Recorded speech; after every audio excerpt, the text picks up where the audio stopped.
Beautiful. All right. So sorry for the late start, but we're just waiting on some people to join. Looks like we have a pretty full house today. Well, today is the Google Developer Students Club React for Beginners event. It promises to be a very exciting one as we have some very special speakers in the house.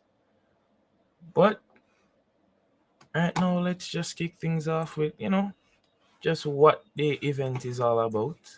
As I said before, it's a React for beginners. React is a framework created by Facebook for to help with front end interfaces.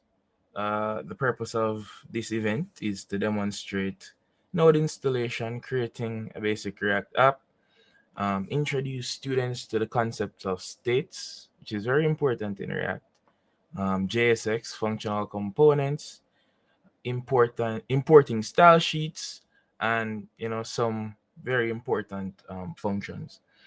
We aim to build a simple website today that display these concepts.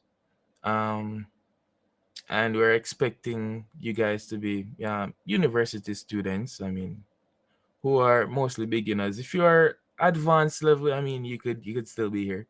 You probably would take away something, hopefully.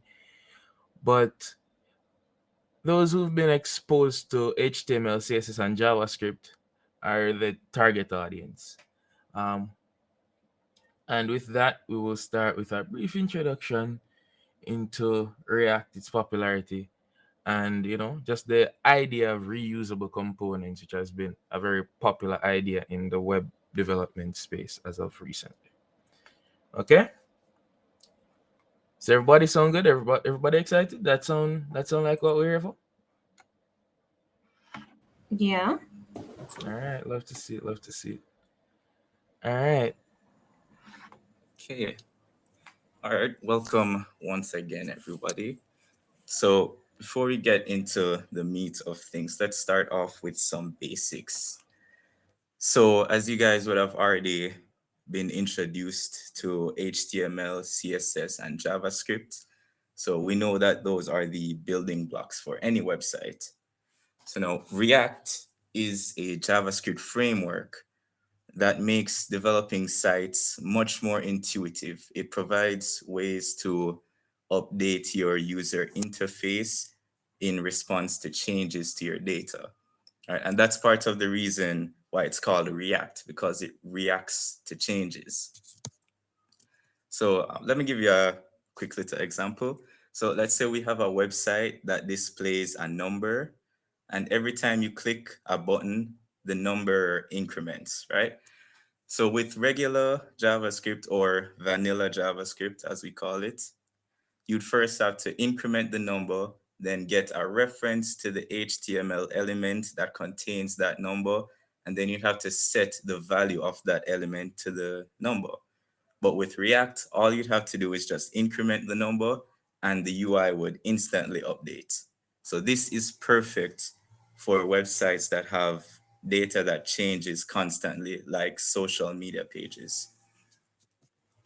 So React was created at Facebook in 2013, and it's currently the most popular JavaScript framework, powering over 2 million websites around the world.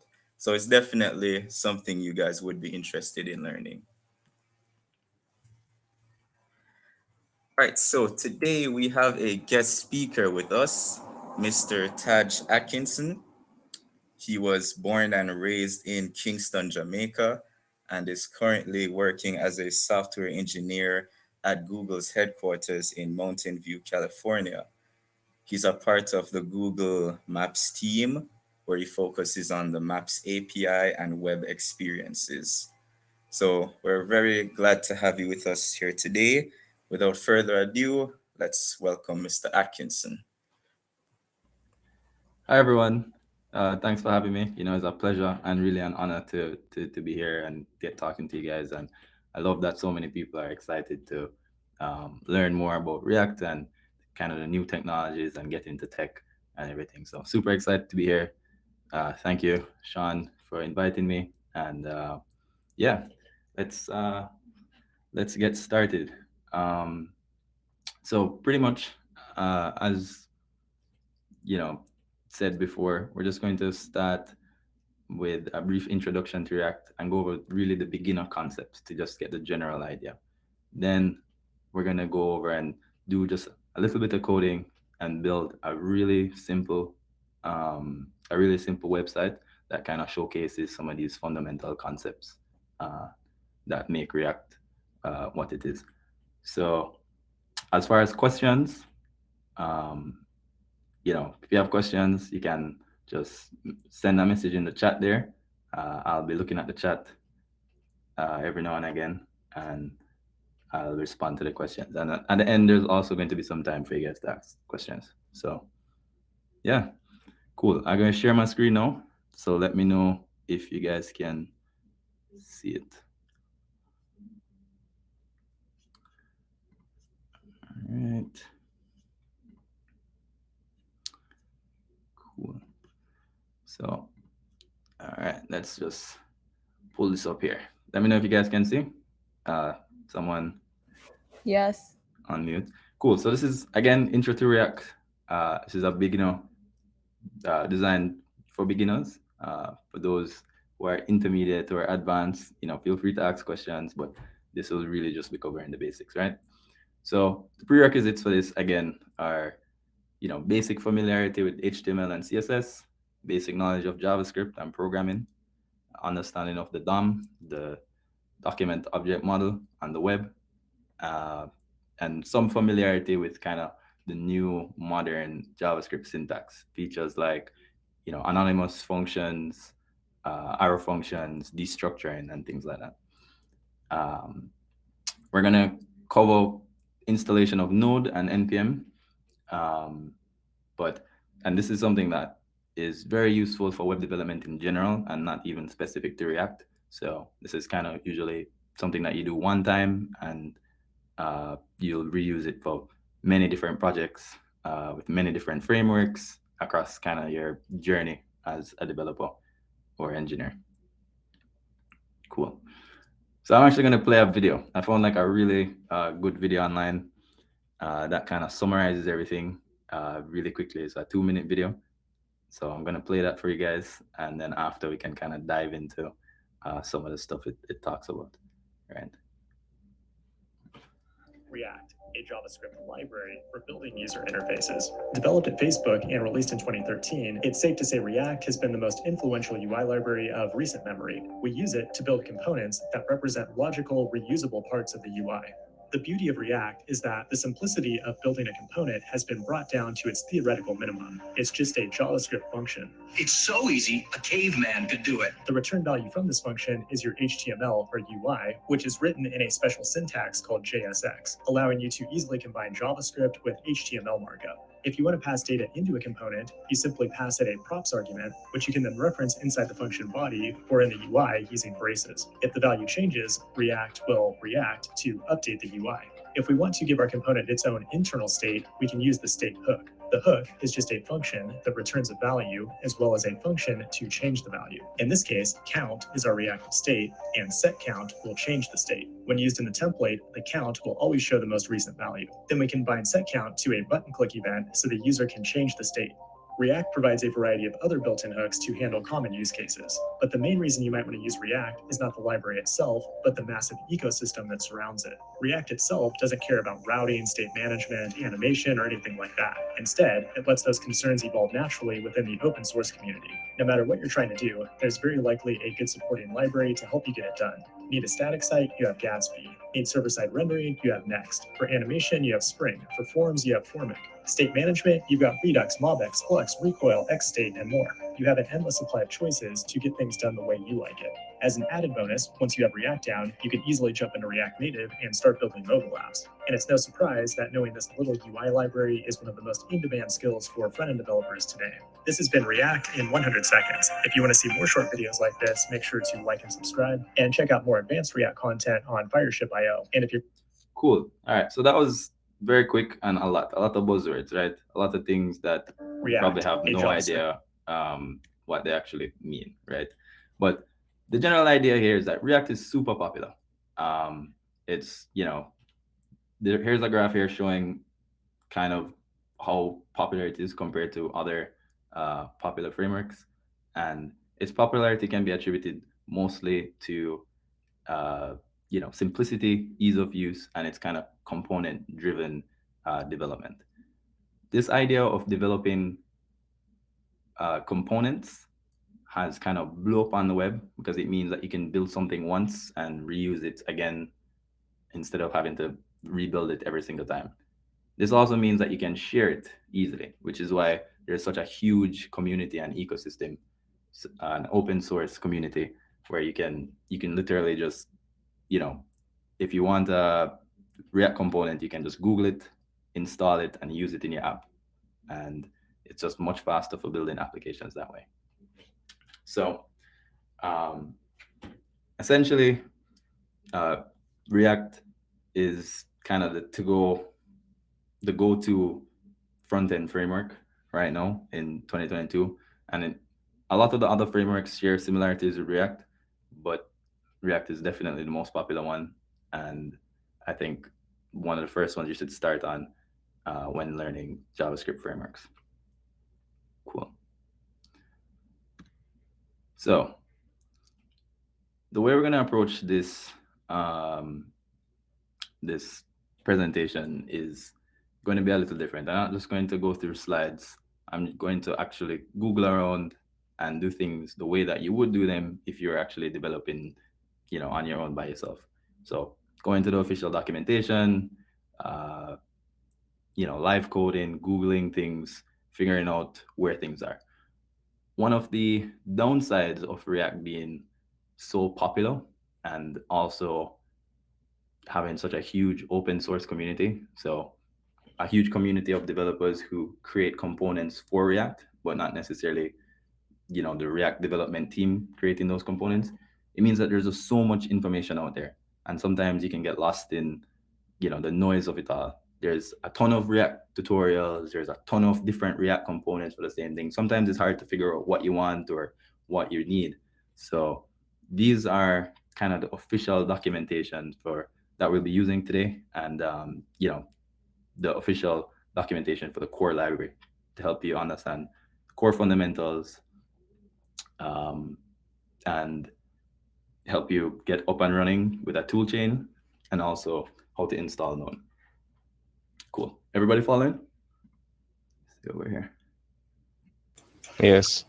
All right. So,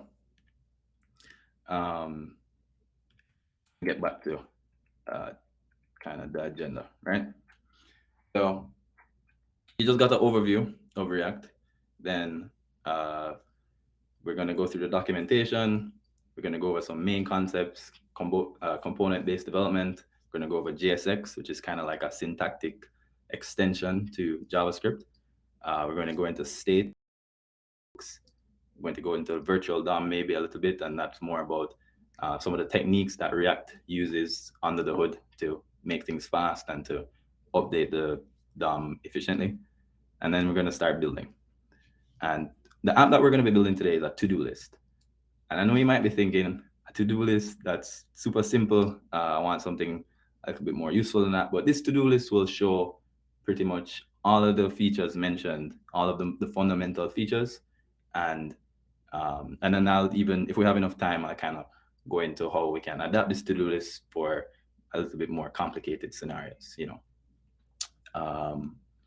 So let's start by looking at the official documentation, right?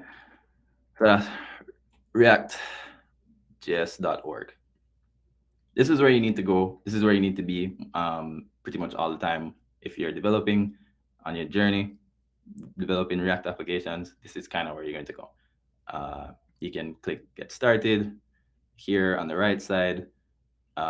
You can pretty much go through all of these sections, but it's a lot. And this is what I mean by, sometimes you'll get overwhelmed by just how much information there is, and you'll kind of go off on tangents, and you won't be as productive. So the best way I think to kind of go about learning React or any framework really is to try to build something and learn what you need to learn to build that thing, and feel comfortable operating with kind of like black boxes in your mind. And those black boxes will kind of fill in over time as you gain more knowledge. But just to show you where kind of the main concepts are on the page, like this is a good place for you to here on the right hand side for you to learn just the really fundamental concepts that React has. So we're gonna actually click through that really quickly and go over these things, right? So here's the hello world. This is a super small React example, and this is showing you kind of how React renders um, components on the web, right? Now looking at this out of context, this doesn't really make much sense.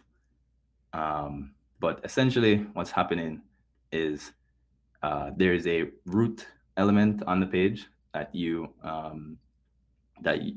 set on the page, and you're rendering components within that root element.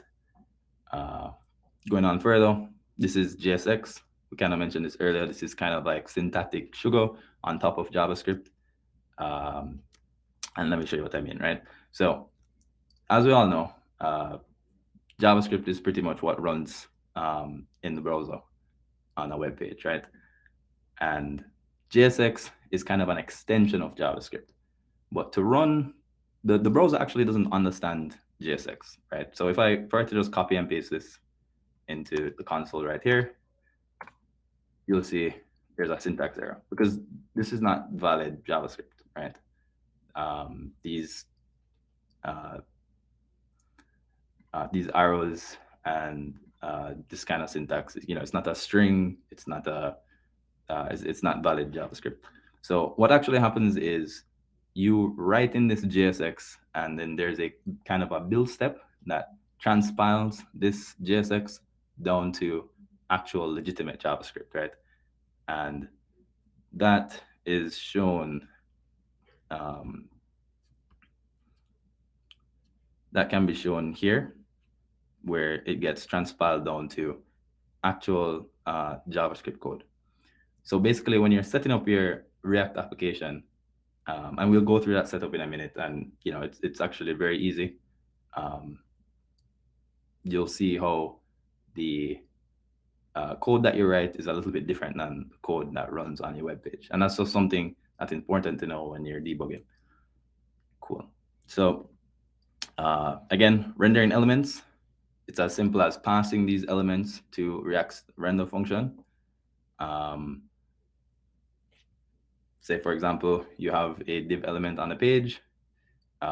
React has an API where you can grab that div element here in using the standard DOM APIs, get element by ID, and then render that element, and that element will basically show up in that root div, right? Let's go on to components. Actually, let's switch back over here for a second. Cool. So yeah, back to the main concepts. Component-based development. The idea is to build these small units. So like think of, like a nav bar. Like instead of having to create a navigation bar every single time you make a website, you can create your nav bar component, and you can share that across your different pages in a much more easy way. And so it's reusable, shareable, and it's also much easier to test, right? JSX extension to JS, it allows you to kind of write HTML tags in your JavaScript, which might look really weird at first, but it's actually super helpful. And it's converted to the vanilla JavaScript at runtime, right? So when it's actually running on the web page. Then there's, how does React kind of make updates to the page? The components themselves really can manage their own state. And this allows for encapsulation and reusability again. And it can also kind of get state from parent components, which we call props. We'll get into that once we start coding as well. Let me jump over to see if there are any questions. Okay, no questions yet. Cool.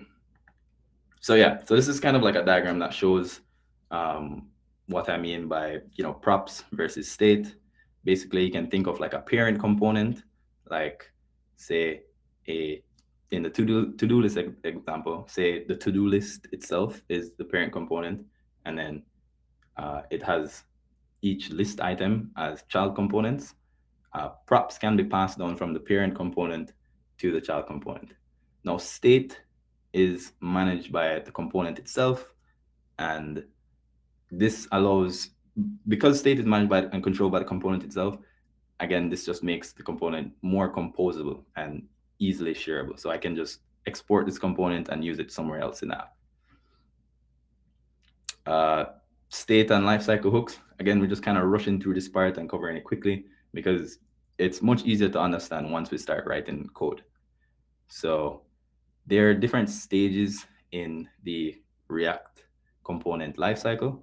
And what this means is basically, there's when a component is added to the DOM, so added to the page, when it has actually rendered, when it has actually updated, and when it's removed from the DOM.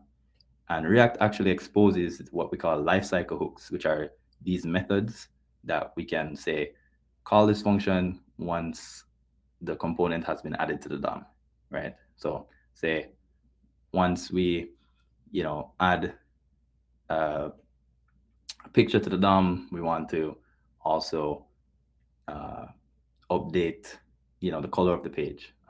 If something updates with that picture, say someone changes their profile picture, we want to make that update reflect in the rest of the page. So things like that. And yeah, so that is, let's see where we are time-wise. Cool. We're gonna jump into some coding right now. So first things first, we're going to download Node and npm. Can I get the idea of how many people have Node installed already or know how to install Node? If you do know, just say something. No. No, No? I have no. Okay. So Node is basically a JavaScript runtime that you can download on your machine. And it comes with npm, which is a JavaScript package manager. And what that means is basically it is where you can install different packages on your command line. So you can go to nodejs.org, and depending on if you're on Windows or you're on Mac or even Linux, you can download these installers. So all you have to do is click. It actually kind of detects and suggests the right version for you. So if you click one of these icons, it will show up. You click save, and then you double click that, and it will take you through the installation process. So it's very simple to set up, and yeah, I already have it set up on my machine, so not going to go through it any more than that because it is literally just clicking and following the installation instructions. Similar to installing any other software on your device, actually. So, but once that is complete, you can open up a terminal or a command line window and make this bigger so you can see. So you can check whether or not it's installed by typing node-v, which tells you the Node version. If it's not installed, you'll see an error saying that they don't recognize Node, and you can also do the same thing for npm, right? So that's the version of Node that I currently have on my machine, and the version of npm. So with that complete, let's just jump into actual code. All right. So here I have Visual Studio Code. It is a IDE, a really popular IDE. I'd say as popular as React is. Most developers these days are developing in VS Code. You can use any code editor that you want. There's Sublime Text. There's IntelliJ. There's tons of others, but I think VS Code is probably one of the best ones to use. It has like a built-in terminal and a host of features that um, make it really easy to use.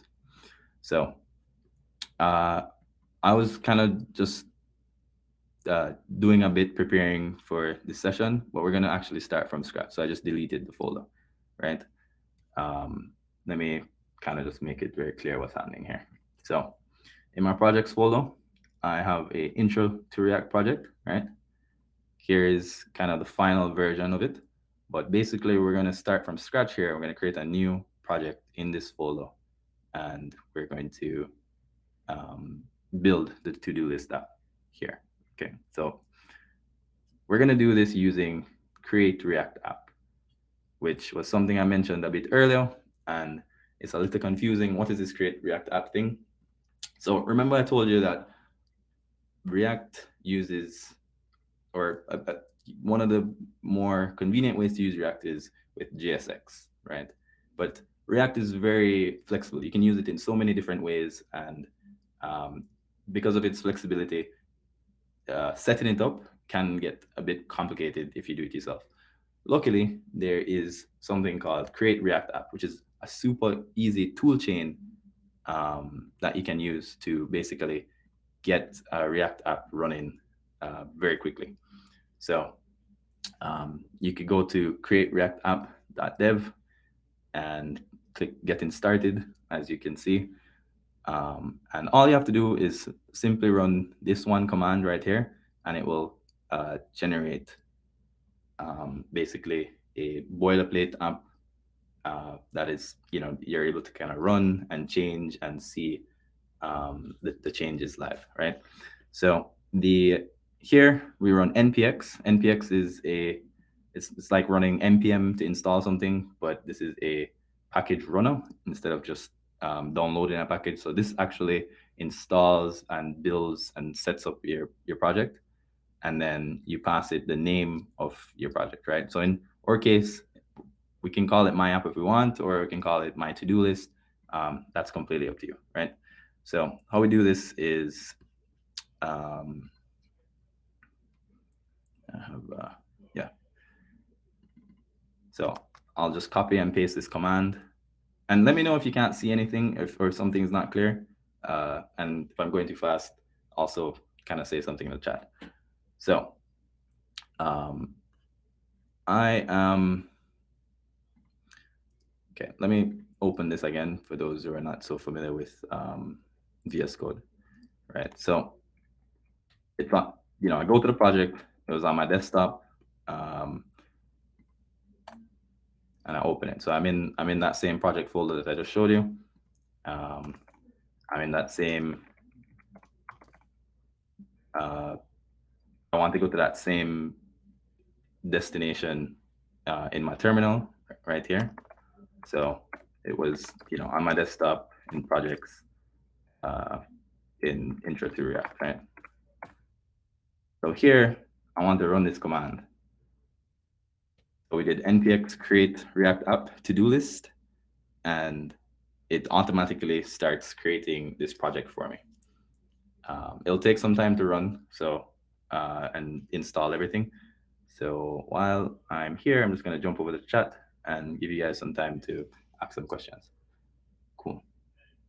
And yeah, feel free to unmute your mic and ask something, or just put it in the chat at this point.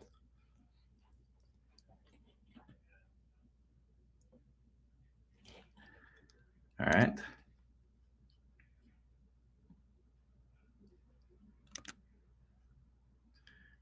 All right, cool. So we have it installed right here.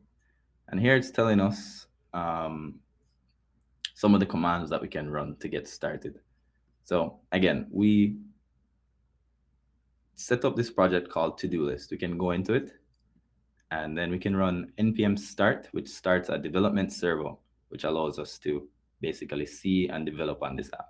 And these are all the kind of complexities that are handled by create React app. Things like hot reloading, which is basically, immediately when you make a change in your IDE, like while coding, you'll see it being reflected in the app in real time. So Let's change directories into the to-do list, and then run npm start. npm starts the development server and automatically points to localhost 3000. That's the port that the server is running at. And this is the app. This is like the actual Create React app. So this is basically the get started boilerplate app that you get when you run Create React app. And from here, we can kind of edit around and play around and build our application. So this is our app running live. And we'll just kind of go through the folder structure here to try and understand what's going on. So everything really happens in the source part of the folder. So we have some app CSS here. We have the app component, which is the only component right now, because again, this is just kind of a basic get started project. We have our index.js. This code should look very similar to what we were seeing on the official documentation page. In the public folder, we have our index.html page. We don't actually make many changes to this folder because what's really happening here, this will look very familiar to you if you're familiar with HTML. This is the actual HTML that is being served. So if you look right here, there's only one element in this HTML page that's added, and that's this div. It has an ID of root, and basically all the components that we're building right now will be injected into this root at runtime. And that injection is what you're seeing here, right? Where we're grabbing that root element, and then we're rendering the app component inside that root element. Now, again, if you're only used to JavaScript, vanilla JavaScript, this looks very strange because here we're writing basically HTML tags in JavaScript. And this is basically only accomplished through JSX, right? So let's just get rid of some of this stuff, right? And we can say, hello world, or wagwan world. And immediately once we save this, we can go back to this app and we can see that it's been updated, right? Because it automatically updates, right? So this is already a basic React application that we have. Now, our goal here is to build a to-do list app. And this to-do list app is going to show you a few things about managing state and using some of the lifecycle hooks. So, yep, let's get started, right? So for the to-do list app, we're going to want something pretty simple. We're basically going to, first, let's just remove all the other boilerplate stuff that we don't use, right? So we want to remove, pretty much everything. We don't need any CSS styles. We definitely don't need any tests. We're not worrying about tests today. We'll keep, this is kind of just basic CSS. We'll just keep that.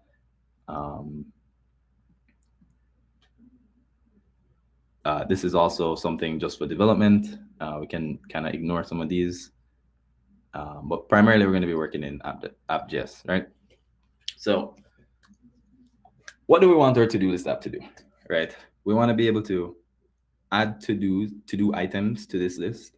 We need to be able to check whether or not they're completed and be able to remove the completed ones, right?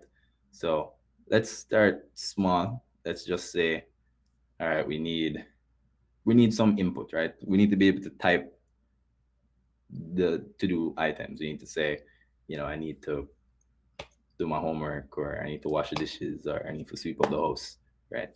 So we're gonna need that input type. So let's do input, and the type is text. This would be, basically what you're used to. in terms of HTML, right? So we have an input tag here. We go over to the application, and we see we have a basic input tag. We can type things in here. So we're already making some progress. In addition to the input tag, we need a button, right? We need a button to be able to say, add to do, right? Now, if we save this here, we realize that we've seen some errors. And that's because this is just like a regular function, right? So this function itself is a React component. And the React component only can return one element. Just like a function in JavaScript can only return one thing. So what we can do here, we can wrap this whole thing in a div, right? And then when we go back, we see that it works, and it automatically updates. So here we have a to-do button that we can press, input that we can type into, but still nothing is really happening yet. And if we inspect the DOM here, we can see, the div that we created, and this is what we'd expect, right? So let's go back here. We also want a button to clear the to-dos.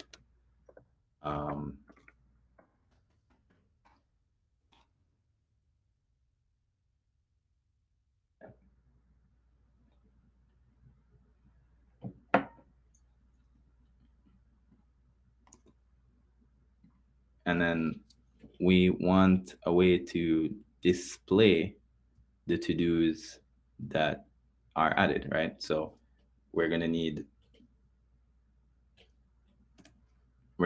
to give this application some state. Now, a way to do that is, well, first we should be importing React here.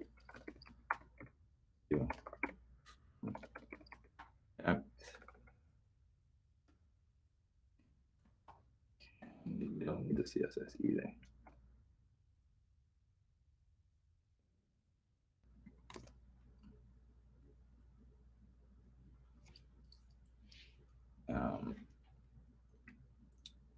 Actually, we don't need it here because it's already imported in the other files. But basically, we need a way to add state to this app, and we can do that by using some of the hooks that we have available, right? So if we go to the official documentation and we go down to state and lifecycle, we can see React hooks. And the React hooks we're looking for is it's called useState, right? So you can type in useState, we'll go to basic hooks, and it will show how to use these hooks in your React application, right?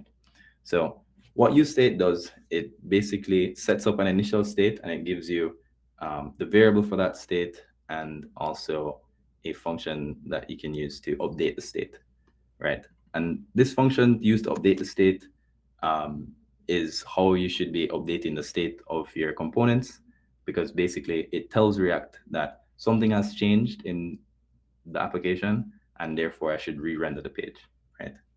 So if we do, also I should mention that there are some shortcuts that you can add to your IDE to kind of make things easier. For example, if you do RFCE, it will create, it will generate these kind of templates for you from without you having like to type everything out, right? So, so this is an example of that.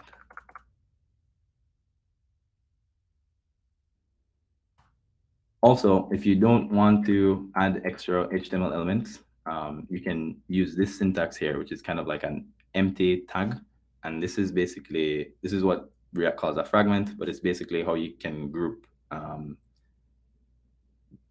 different HTML tags, HTML elements and return them, right?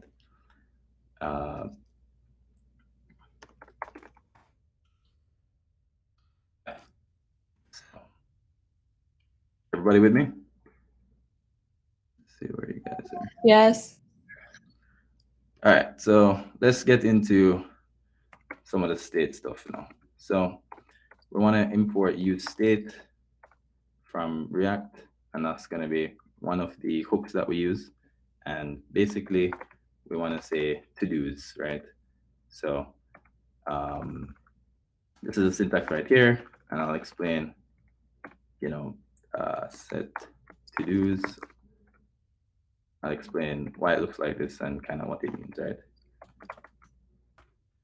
So all that's happening here is we're initializing the state of our component. So remember, our component is the app component, and we want to initialize the state to say this app component has to-dos. So to-dos here is just a list. Right now it's initialized as an empty array. And this syntax might seem strange because it's not very common, but it's like valid JavaScript, and all that's happening is destructuring, right? So basically, if you, let me just give a real life example, right? So again, this is the console, so you can actually just write valid JavaScript here. So if we have some array, right? 1, 2, 3. We can destructure this array by just saying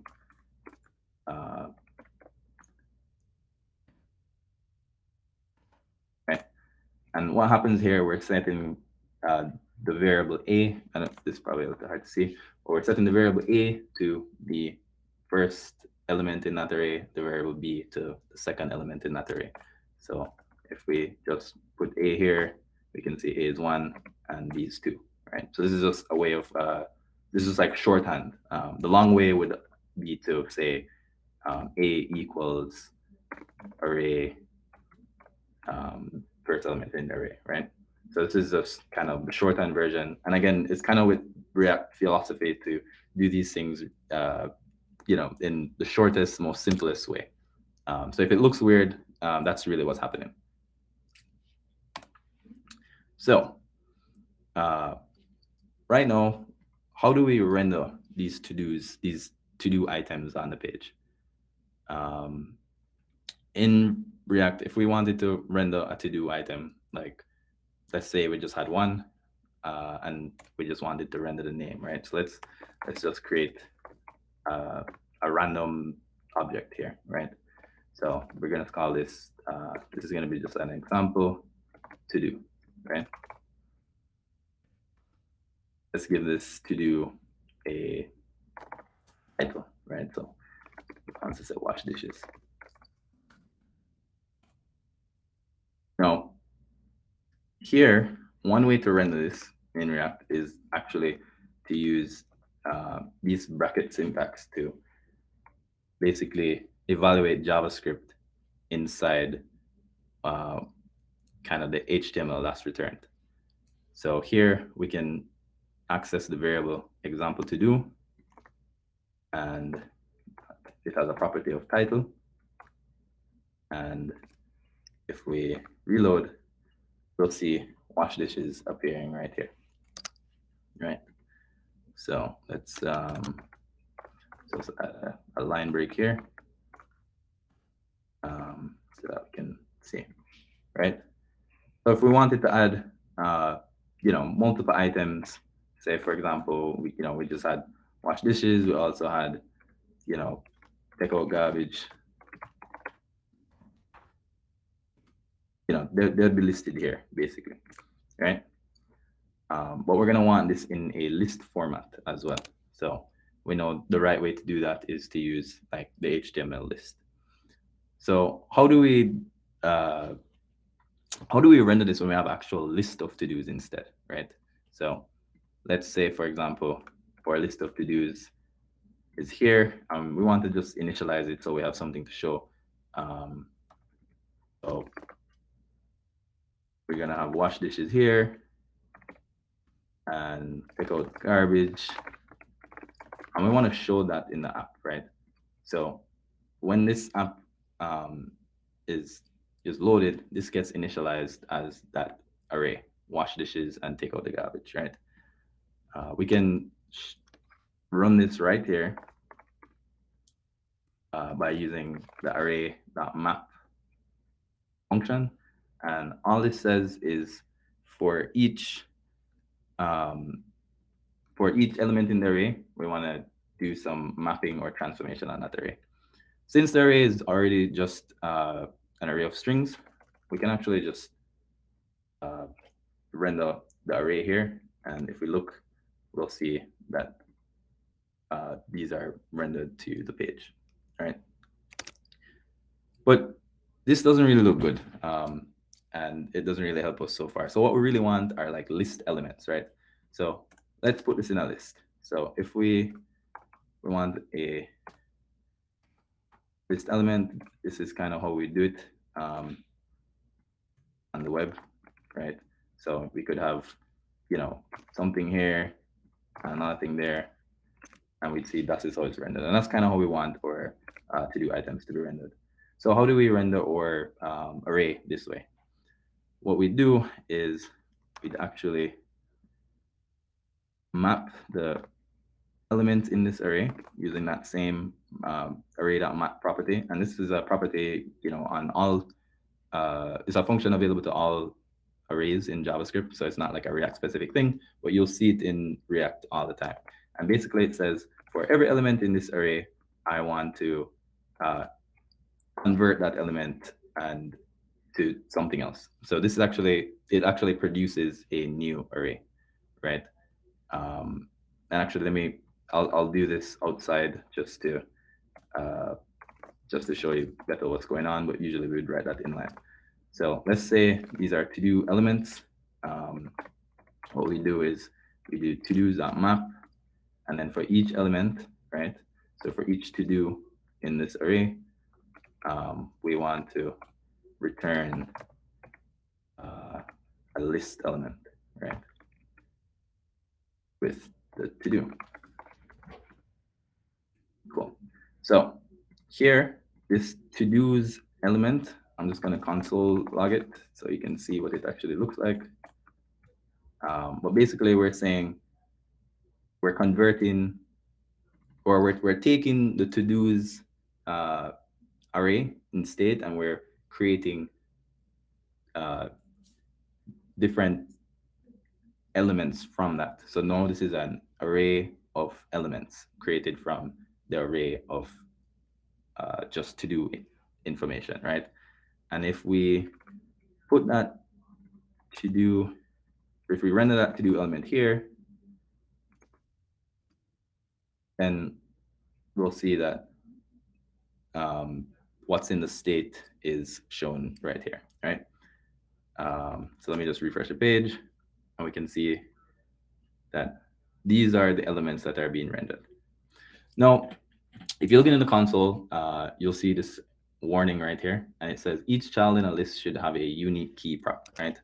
Now, you can pass properties to elements in a list by using the key prop right here, and React wants this because it tells React basically which element to update when something has changed, right? So you want to pass it a unique key.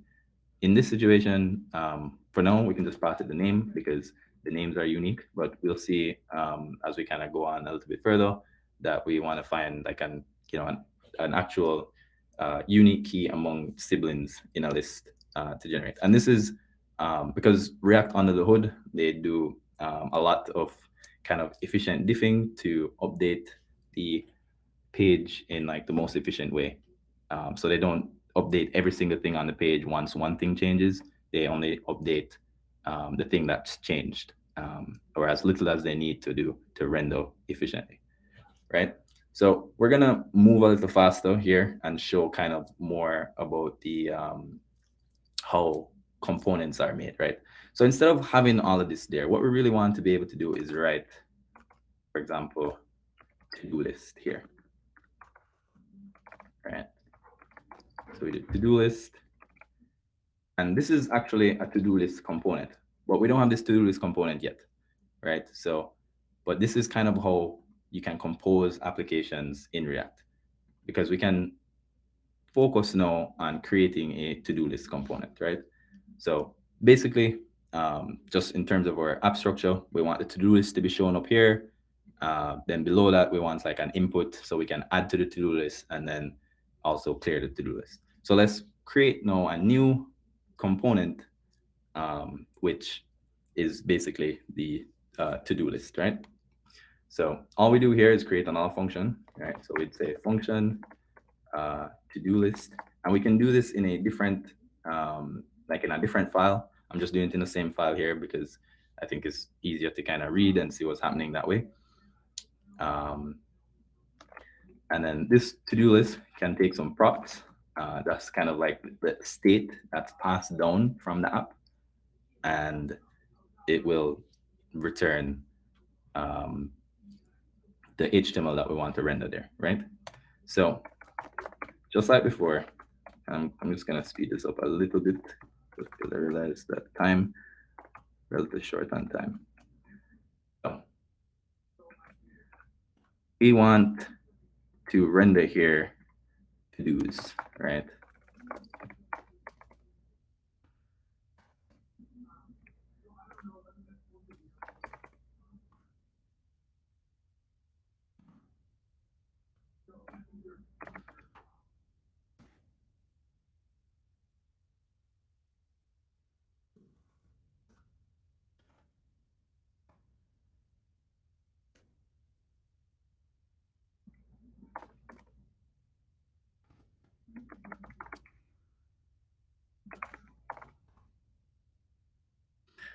So basically we have the same thing that we had before, but we've kind of encapsulated that logic into a different component.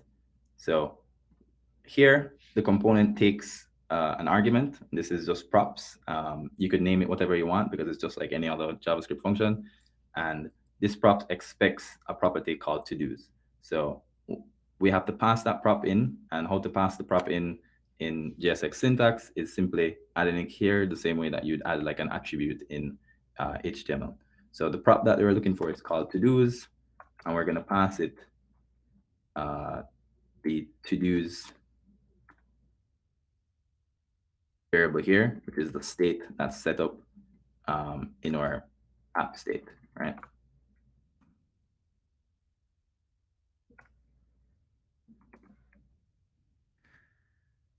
Cool. So here we have that same warning again, which is that every child in the list should have a unique key.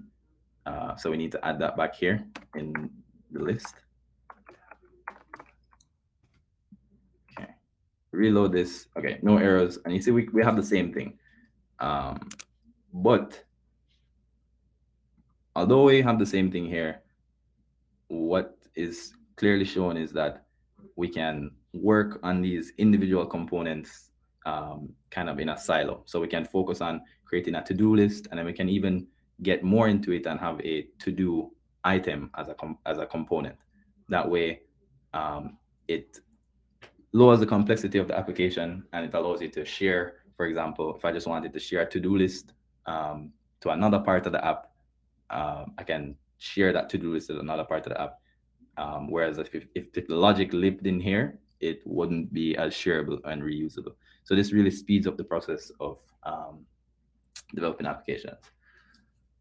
Okay, so let's actually add a little bit more detail into this, right? Because we need to figure out whether or not we need to be able to mark a to-do item as complete or incomplete, right?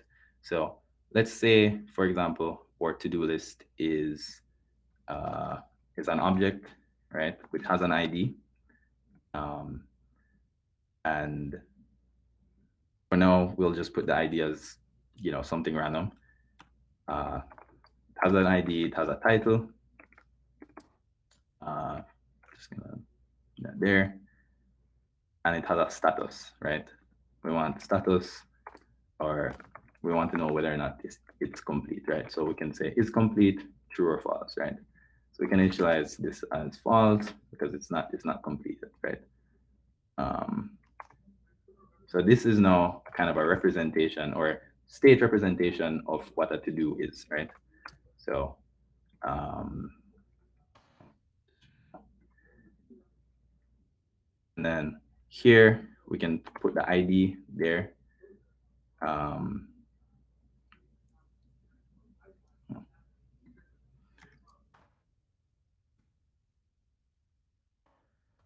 Right, so now to do instead of to do just being a string, a to do is now an object, right?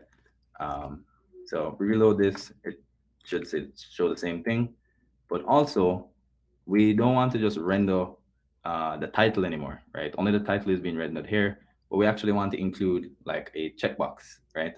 So one way to do this, we could add a checkbox here.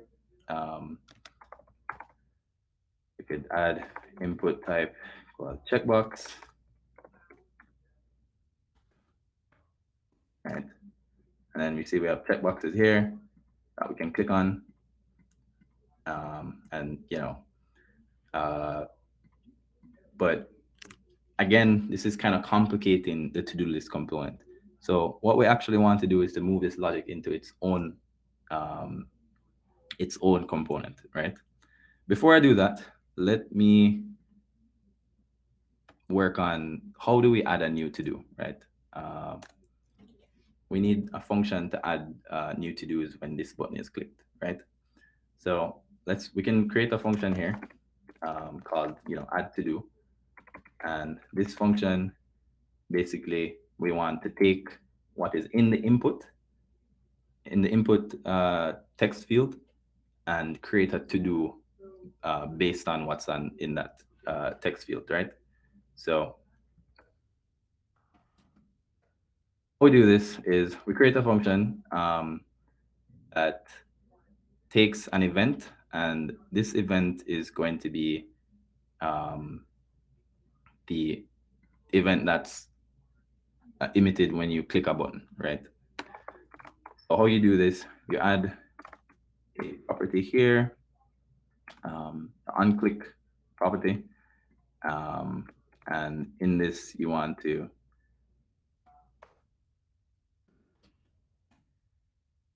add this function, right?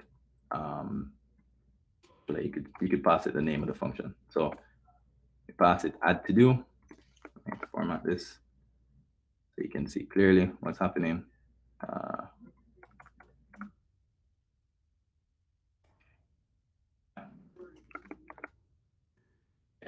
Whenever this button is clicked, add to do is going to be called, and that's how you bind functions to HTML elements in React, right? So here, when I click it, you see clicked shows up on the screen. But what I want to happen is when I type something in here, I want it to be added as a to-do, right? So how do I do that? Here we're going to use another React hook called useRef, right? And this allows us to get the reference of the actual element, right? So if we go to, and again, I'm going to show you like on the page, kind of where to look. So these are kind of the hook API reference.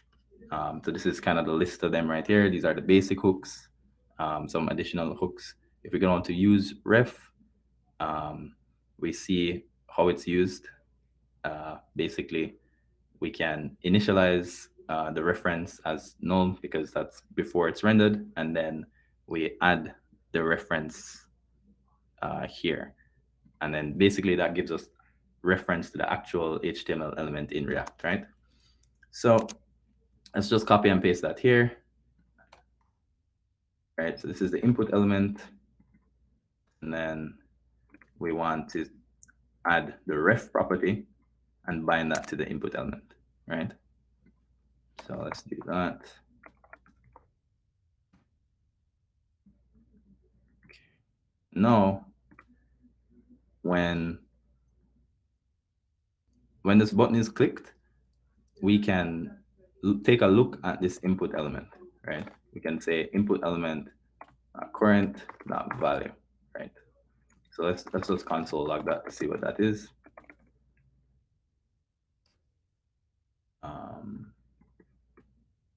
So anything we type here, when we click to do, we expect it to be logged to the console. And what's happening here is that when you click the button, it fires this onClick handler here, which we've set to add to do. And then it calls this function and it gets the input reference. And to actually get the element, the property is current. So we say input.current.value to get the value of that input, which is basically what we type in there, right? Now, we want to add this as a new to-do item in our to-dos list. So basically, we want to update our to-do state. And we have a function here that's given to us to update the state. Now, you shouldn't be updating the state in your React components without using these functions. For example, what you should not do is say to-dos dot push, right? And just add a new object to that list, because basically React doesn't know that that state has changed and therefore won't update the application. So in order to ensure that React updates the application and re-renders accurately, you want to use the method that you specify to update the state. So instead of changing the state, modifying the state here, what you want to do is actually pass it a new array with that state. So here we call set to dos on or to dos or current to dos list, and this is some destructuring again. What destructuring is just is basically saying make a copy of this to dos array into a new array, right? And then add this element to that array. So it would be the same as saying new to dos equals array from to dos. So this would be creating a new array, which is the same elements as the old array, and then saying new to dos push, and then adding the new value here, right? So these two lines are pretty much identical. Again, as you kind of work through React, you get more familiar with these shorthand methods of doing things, and it becomes like second nature. So yeah, so here we want to add it in the same form where we pass an ID. We'll just have it at 3. We want to pass a title. I want to say whether or not it's completed, right? So this title is going to be something new. Or actually, the title should be the value of what we put into the input, right?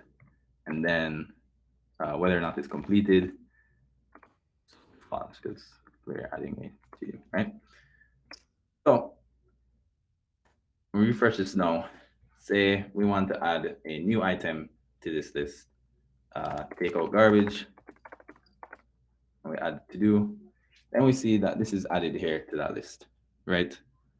Fairly simple, fairly straightforward. I know it's been a lot of setup and kind of like a lot of typing to get something so simple, but after here, it really picks up and gets much faster, right?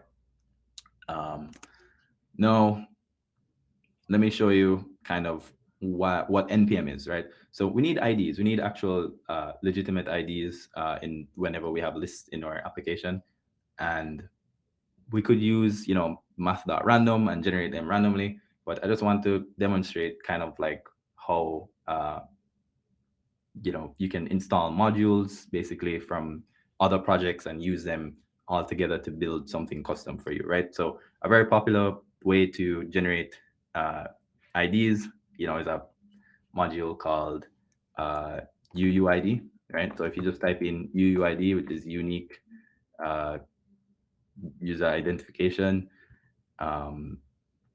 you'll see, the first thing that comes up is your npm link, right? So npm.js.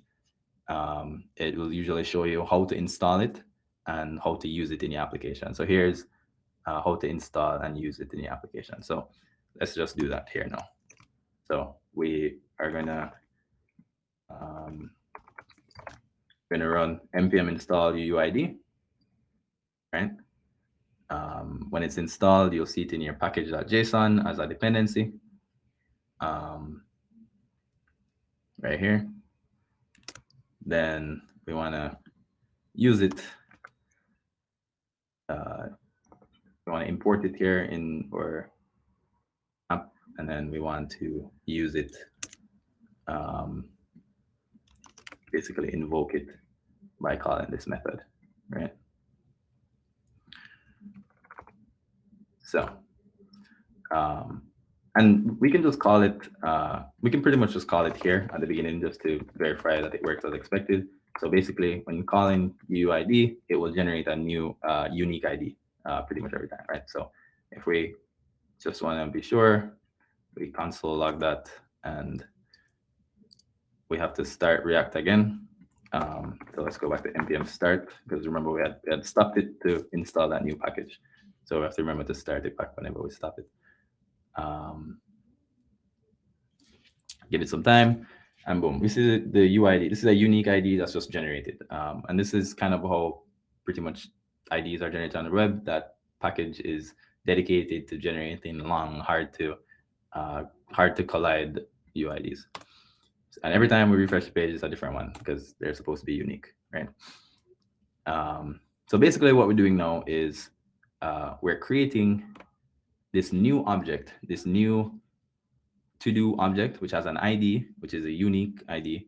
It has a title, which is the value that was in the text input, and we initialize it as is complete being false, right? Cool. So that's pretty simple, and that's how you can kind of get some interaction going on the app, right? Say we want to figure out like how many to-dos we have left, right? We can add here. We can say, we can add a tag here saying you have X to-dos left, right? How do we know? How do we know what X is, right? So it says you have X to-dos left. Now, what we want to do is say how many to-dos are in this list, right, for now. So we can, again, use this bracket syntax right here and basically say to-dos length, and that will give you the length of the to-dos that are in the to-do list.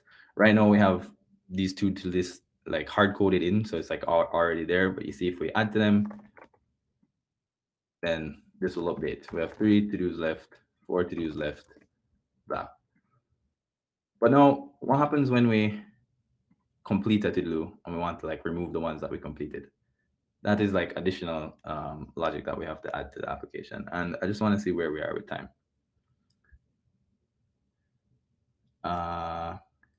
Okay, so for just out of respect for time, I'm going to jump into how to add styles, because nobody likes applications that look like this, right? So there are many different ways you can add styles, and let me jump to against the Create React app. If you go to Styles and Assets, it actually walks you through exactly how to add style sheets. So you can, add your CSS and basically use it in the application the same way you'd use it in a normal HTML application by passing the class name. One thing to note is that usually the property name is class. In React, it is class name. That's the only difference.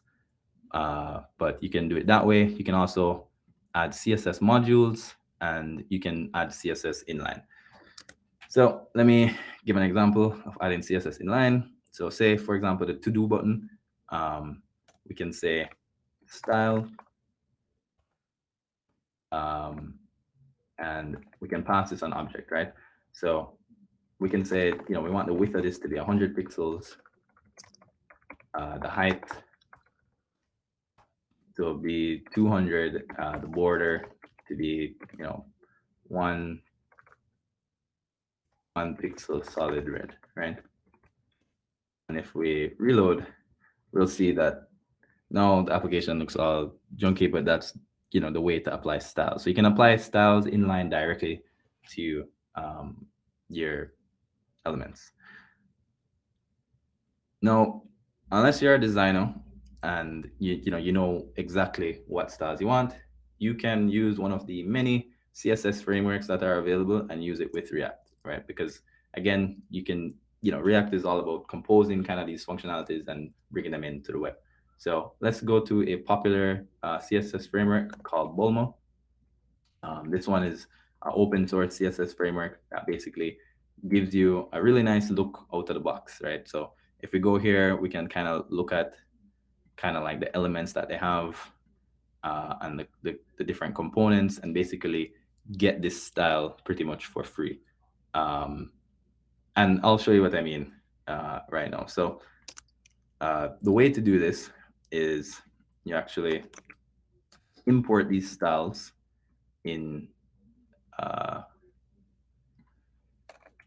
import them right here, or in actually any of your CSS files. And this basically will import this style sheet, right? And then you can use the classes that have been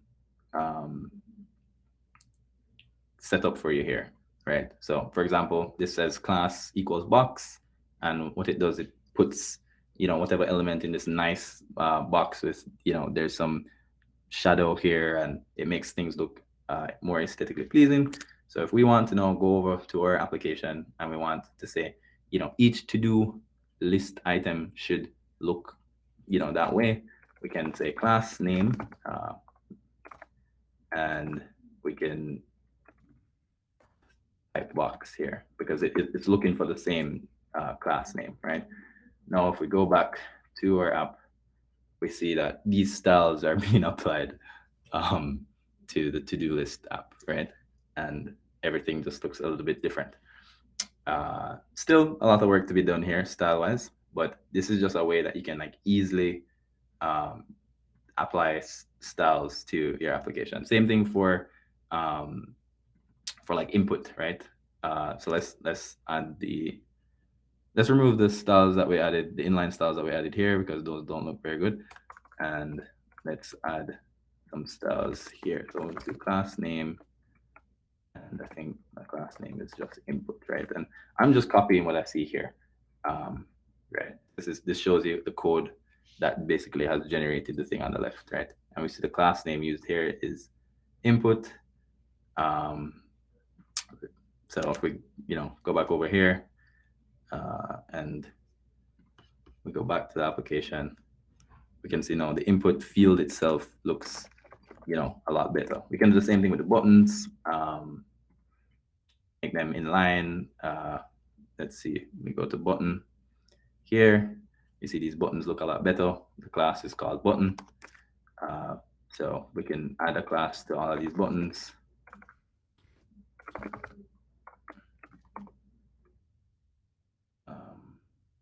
Pretty much like that.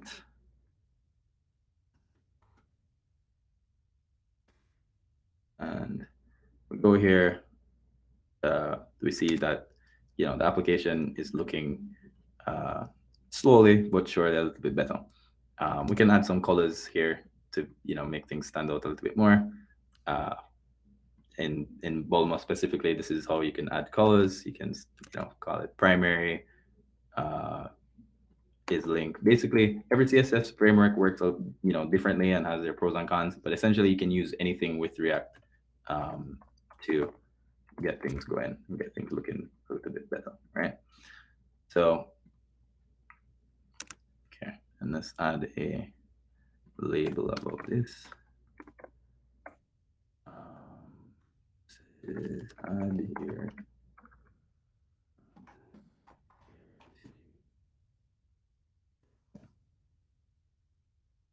Yeah.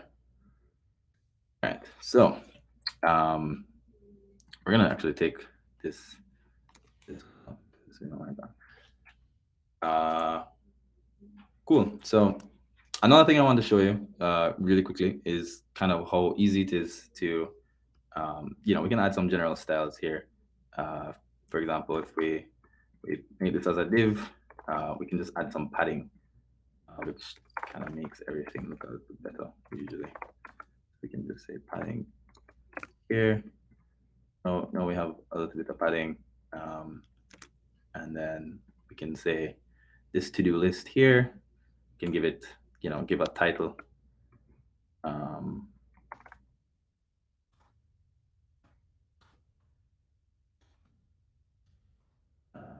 List icons, right?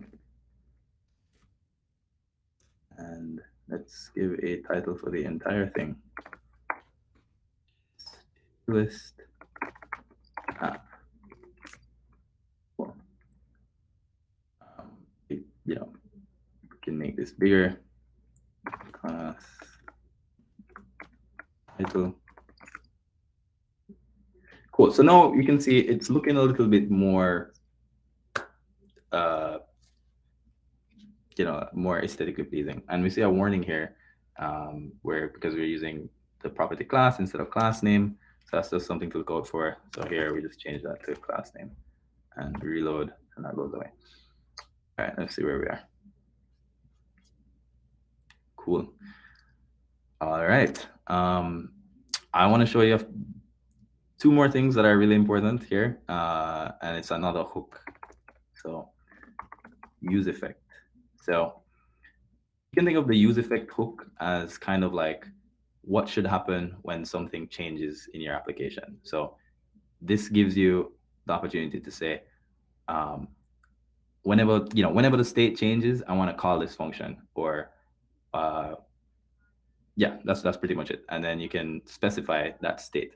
And what we're actually going to do here is implement something that allows you to persist state across reloads, right? So first, I'm going to remove this because we don't want to initialize or do list with anything, right? We want to initialize it with like an empty array. So if we go back here to the to-do list, you see there's 0 list items. You have 0 to-dos left, right? But if we start adding, watch something, or just do something, we can start adding to the list. But when we reload, that list is empty because we're reloading the application. Now, one of the cool things about React that make it really easy to do this is basically persist state across reloads, and this is really helpful when building web applications. Somebody might accidentally reload, or the page can reload sometimes for many different reasons, and sometimes you want to continue that experience and not have to do everything from scratch, right? So you can persist state, right, by sending kind of the data to a database and then pulling from that database to hydrate the application.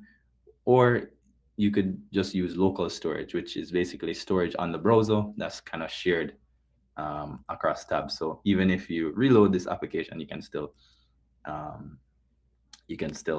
get it. So and this is not a React specific thing. This is actually like an API on just in the browser. So actually, if we just type in local storage, we can see we have these methods set item, where we can set the key, like anything, any string here, and we can have a value here. Yeah, the value can also be anything.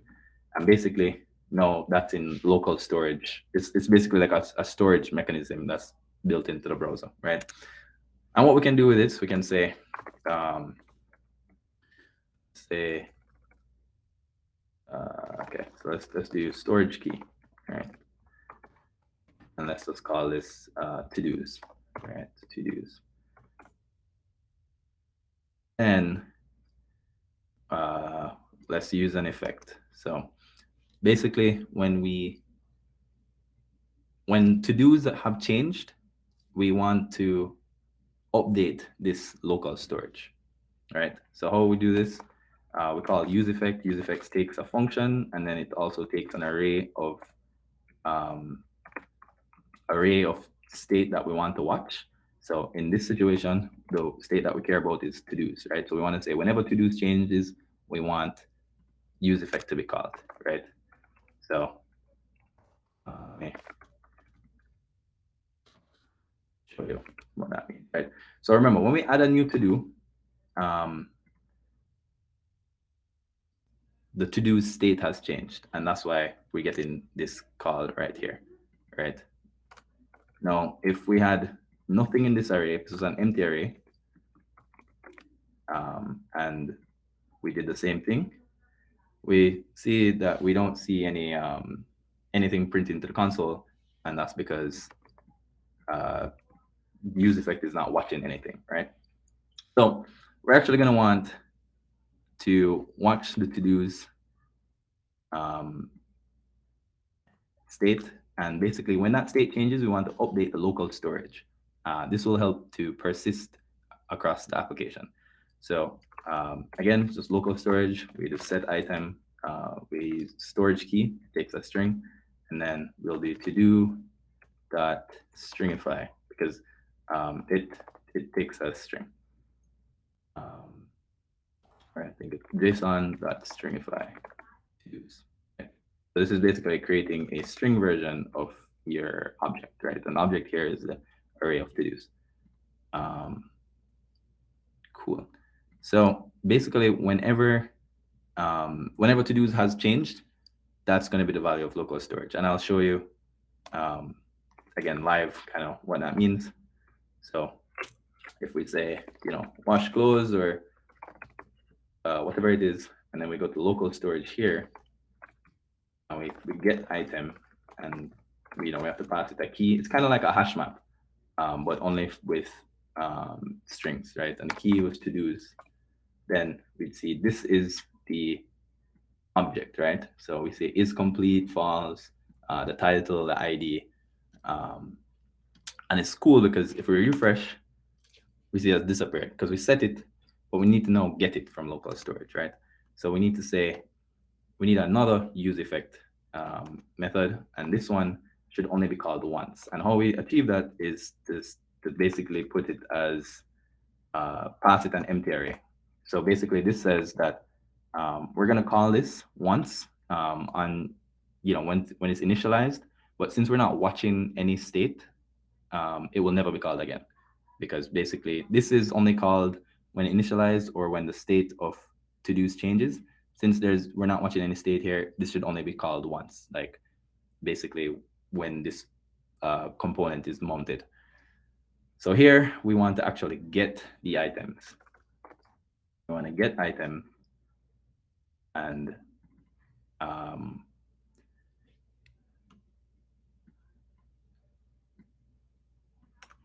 we want to get item here.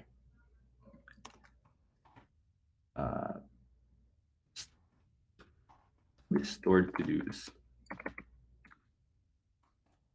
And this item will be in string format. So actually what we want to do is say JSON parse, turn it back into a JavaScript object. And then we want to update the to-do state so that it reflects this, right?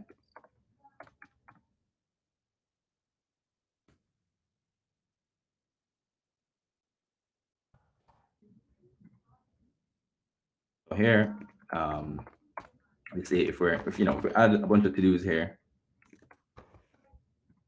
and then we refresh the page, it's still not there. And the reason is when this is being run, stored to-dos, we need to see what the value is, right? So stored to-dos right now is the value is empty. If we add things to it and refresh the page, if we add things to this, we expect local storage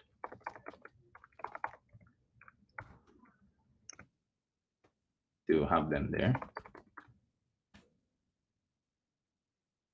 So when we refresh the page, we see that the items are there, from line 12, but then they're set to 0, right?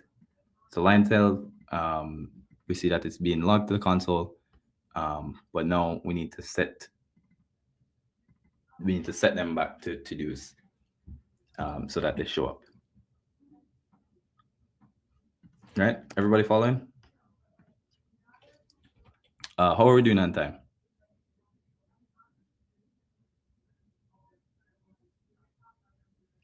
Hello?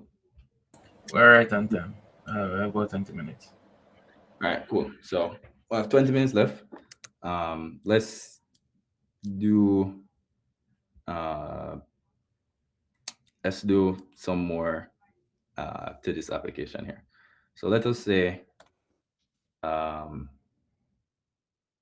let us go to let's just take out the to-do list and have the list item themselves as its own component, right? So let's say we create a new component and we're going to call this to-do item, right? And we're going to do this in the same way. So that means that here, instead of returning this, we want to return that to-do item, right? So it's going to look something like this.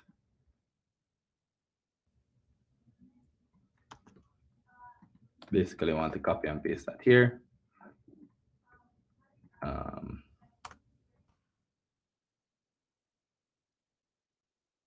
We wanted a to-do item.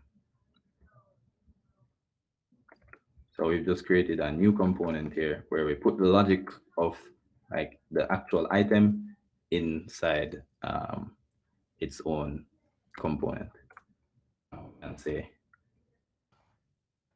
and pass it a property of to do. So then we can come and get that to do property here from props, right? Cool. So everything should still work. Let me get rid of these props here. And let me check something in the final to see how far we are from. Okay. Let us see. Okay.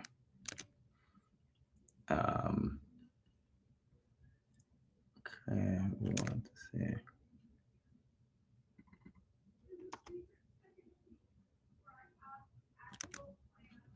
Okay.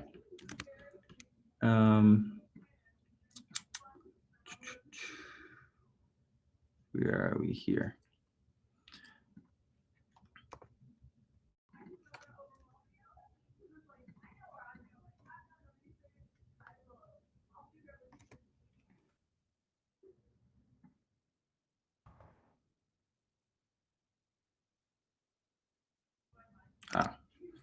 So here we see we're getting some errors, and that's because we are. Let's look at the error. So it says each child in list should have a unique key, right? And we've seen this error before, and that's because it says check the render method of to-do list. So we go to to-do list, which is this function here, and we look at this render method, and we realize that here we're rendering the items here. So actually, the key that we have on the list item, we should actually put it all the way up here to get rid of that error.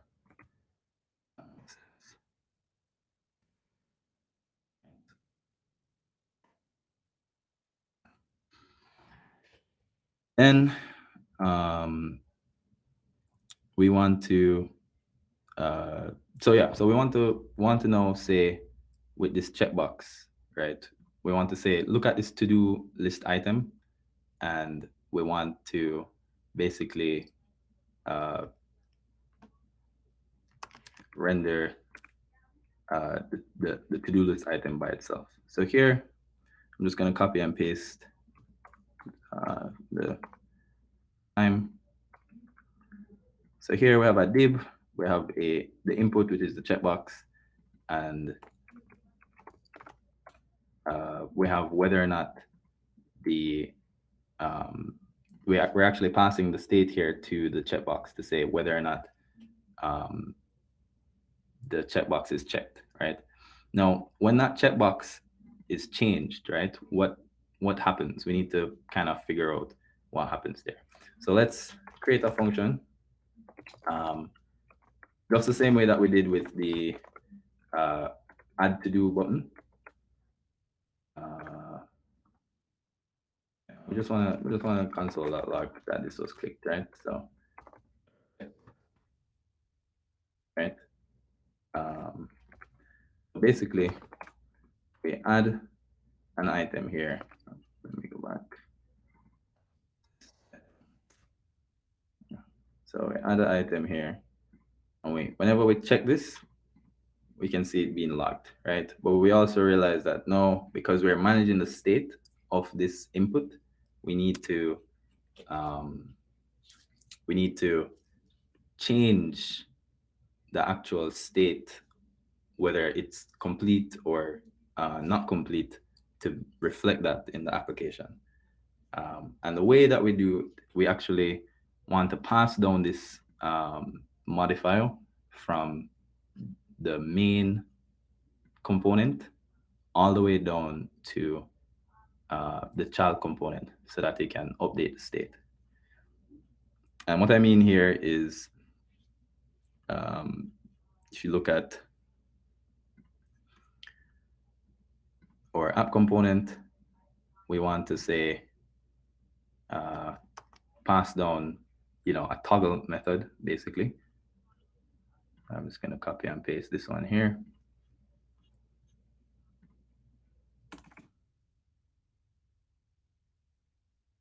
Okay. So here we have a toggle method. And also notice that the style of writing these functions, you can write them any way you want. You can write them kind of in the more modern form, or you can, type out function and do it in this syntax, and it really doesn't matter, right? So here we say, when we toggle in the to-dos, like whether complete or incomplete, we want to update the state of the to-dos property, right?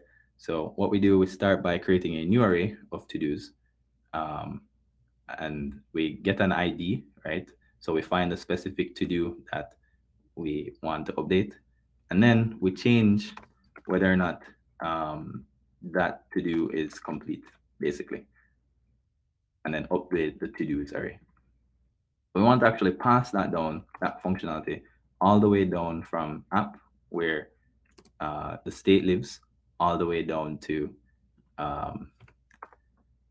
the list element. So we pass it from app to the to-do list, and then from the to-do list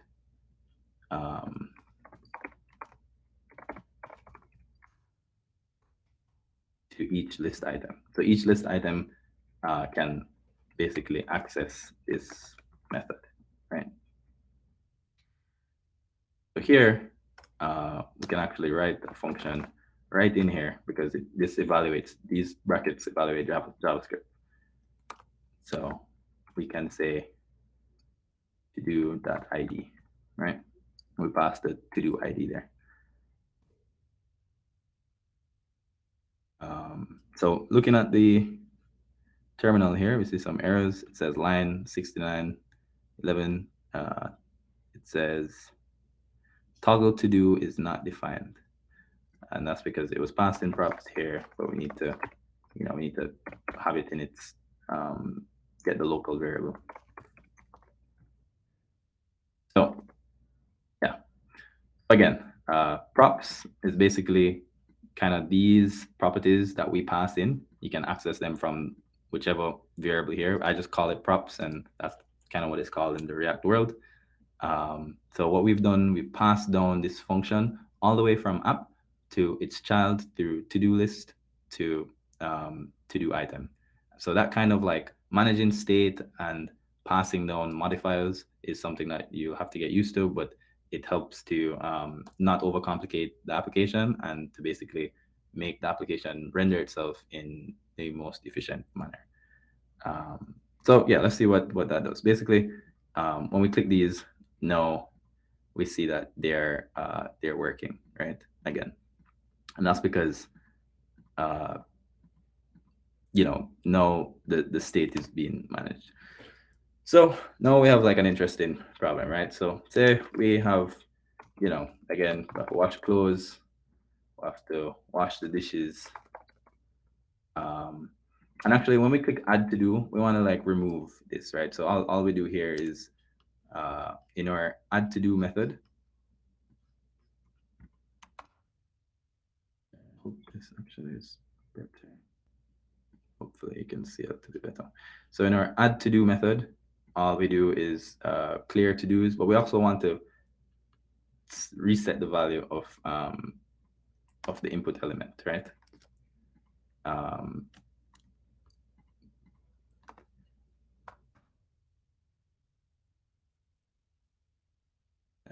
And we only want to add to dos if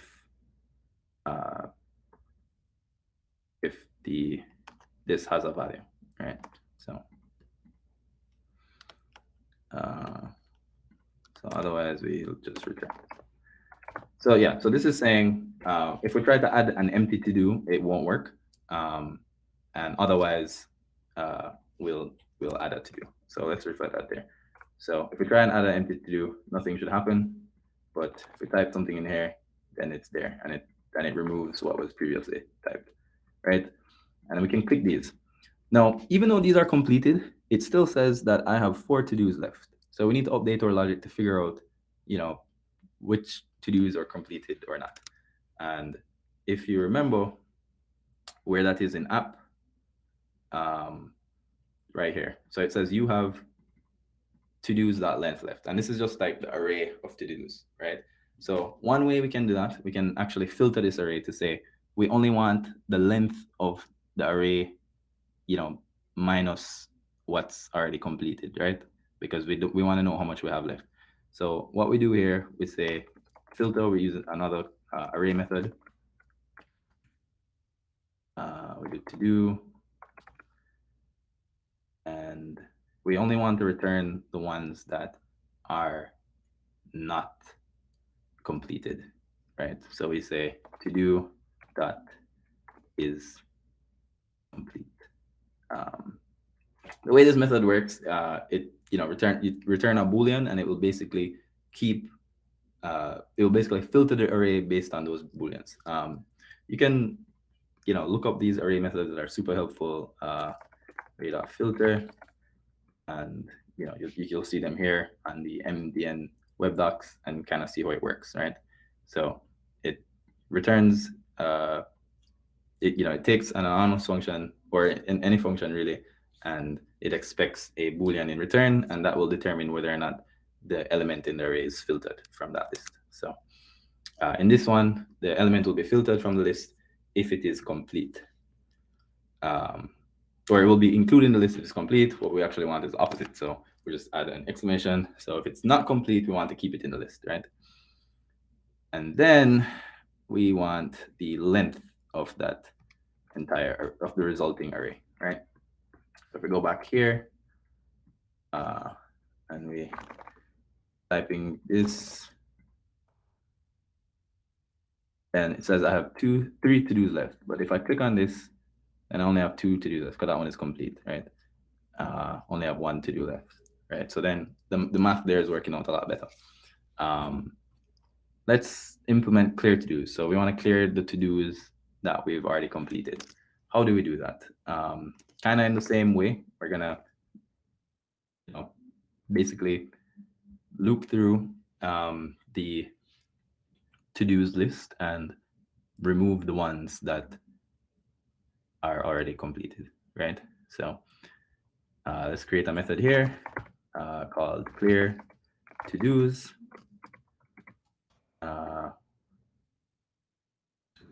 Yeah, we don't need, we're using state here. And here we're saying if there are no to-dos, we can just return. But we want to say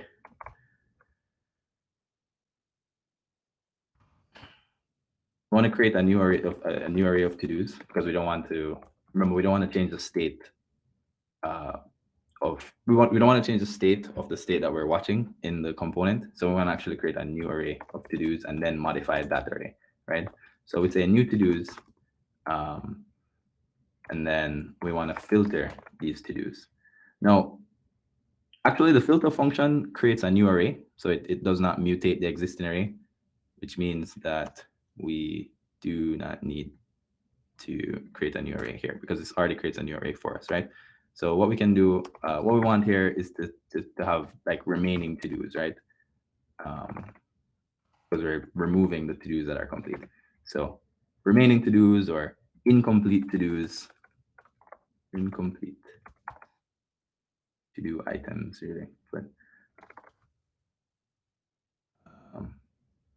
we're going to filter here. We use that same filter. Now we're going to say is complete.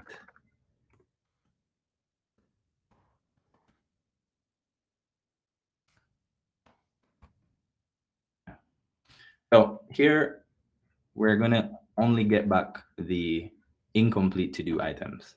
And now we want to update the to-dos to only include those incomplete to-do items. So then we say set to-dos to incomplete to-do items. And that should be it. So then we go to that button, right? So remember that button is right here, clear to-dos, and we say on click, just like the one above. And we pass it the method clear to-dos. Cool. Yeah, so here, if we click clear to-dos, we see that the ones that are completed get removed. So let's just like play around this a little bit, just to make sure like this works as expected. So we have a bunch of to-do items, and we want to just remove, we complete them throughout the day or whatever, and we want to remove the cleared one, the complete ones, and the ones that we have left are there. So yeah, that's pretty much what you're seeing here for the to-do list app. Let's go ahead and like clean this up a bit. I want to show here that you can basically, this looks very messy, but we can do a lot to clean it up. For example, we can break this out into different files. So let's go ahead and do that. So let's go create a new file, and this is going to be called to-do list. So this is going to be our to-do list component, and we're just going to basically copy and paste what we had before. So our new to-do list component, we have a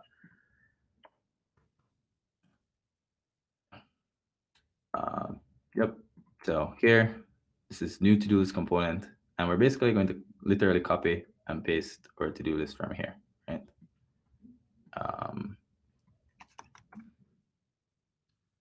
And this is just to show how using React can simplify the development process and clean up, your workspace and application. So here we've basically taken the logic out of the app component and have it in a whole different file. So it just looks like a lot cleaner, right? Now, this file depends on another component. So we actually have to import to-do item, right? So we need to do the same thing with to-do item. So we're going to do import to-do item from, and we are going to do to-do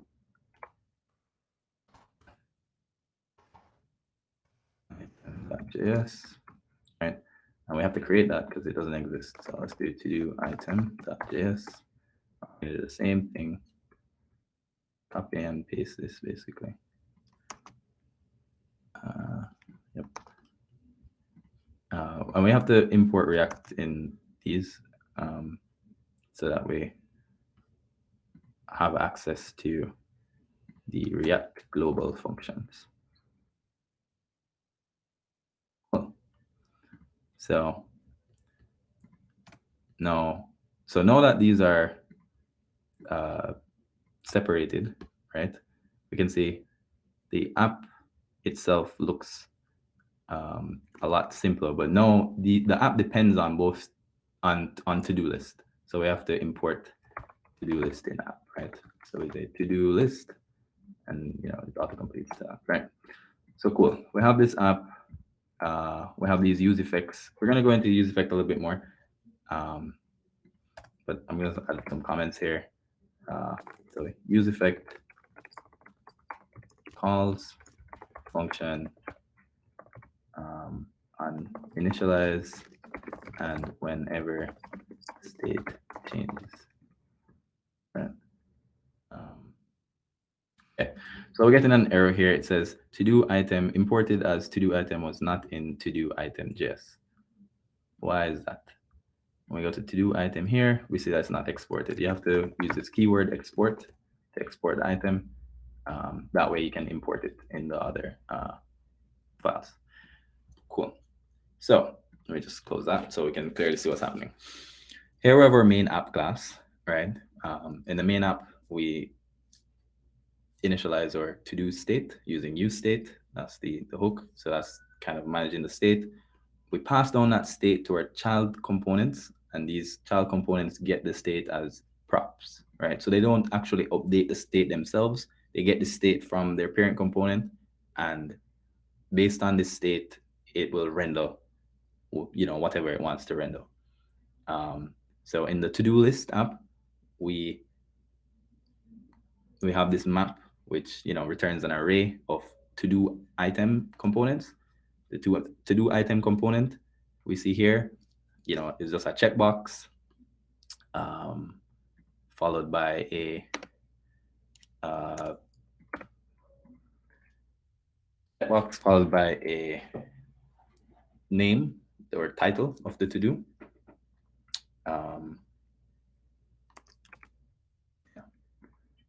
And it has a function that basically when the unchange event handler for the input checkbox. So whenever the checkbox is checked or unchecked, this is called, and this function toggle to do is called, which basically toggles whether or not the is complete property in the to-dos state is changed, right? So that is kind of the flow, the data flow of our application. So the state is initialized here. The methods for changing the state, adding to-dos, clearing to-dos, toggling, which is really is complete property on the to-do. That all lives here, and whatever we need, we can pass these methods down to the child components and have the child components call them to update the state. But the state lives in the app, so everything is kind of encapsulated in the app. So this one app would be a to-do list, and the to-do item doesn't have to worry about anything else, about any other items, right? The to-do item doesn't know about any other item but itself.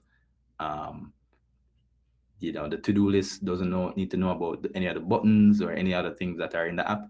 Everything is isolated into its own component. If I wanted to export a to-do list component, I could say, here's my to-do list component. All it needs to work is to pass it an array of to-do items and a method to update these to-do items, and it would work, right? So then somebody else, another developer across the other side of the world, they don't have to go through the trouble of building this themselves. They can simply npm install the same way we install the unique ID generator, and then just put it into their app, and it will just work. So this really speeds up the development process. It really makes things much easier to build web applications, especially like multiple web applications that share common use cases and scenarios. There's a ton of things. I'm unable to cover everything about React in one session. There's really just so much more to kind of go through. This was like a simple to-do app, kind of showing some of the features, and even some of them kind of seem complicated. Over time, they'll make a lot more sense. There's routing, there's animations, there's so many different features of React, and a lot of them use kind of third party open source tools. So it's a lot like Googling, a lot of looking, just as you see, going to the documentation, saying, how do I add a style sheet? It says you can add a CSS file, right? For example, kind of in the same way that you do it in JavaScript. So say here I want to add a CSS file for my to-do items, right? So we go add a new file here, call it to-do item CSS, and you can name it whatever you want, right? And say in this file I want to create. I want the list property to have a background color that is Alice blue, whatever that is, right? Now, if I switch back to the application, my list item background colors don't have any Alice blue, and that's because I need to import this CSS, right? So here I can do import to do item.css, right? And this the ./ is to just say this folder. So the current folder we're in. If we had it in a different folder, you could go back with the double dot, and that's just how the paths work, which is out of the scope for this. So now if we add this, we see that it has a small background. Okay, that's probably really hard to see, but it is there. Let me just make this red. Save. Okay, boom. So it has a background. So that's another way you can add CSS if you don't want to add them in line, or you want to add your custom CSS. Let me see, what else can I cover? So building the application, right? Remember I mentioned that the code that runs in the browser is not JSX, it is actual JavaScript. So there's a build step, and that was kind of shown in the beginning. So if we open back the terminal and we type npm build, so we have to change directories into the into our our project, and we run npm build, npm run build. And what's good about the term the command line, it will if you make a mistake, for example, it will suggest the right answer to you. So now when we run the build, this project is now built. So it's built these files to actually be served. So you can upload this to a server. And if you look inside here,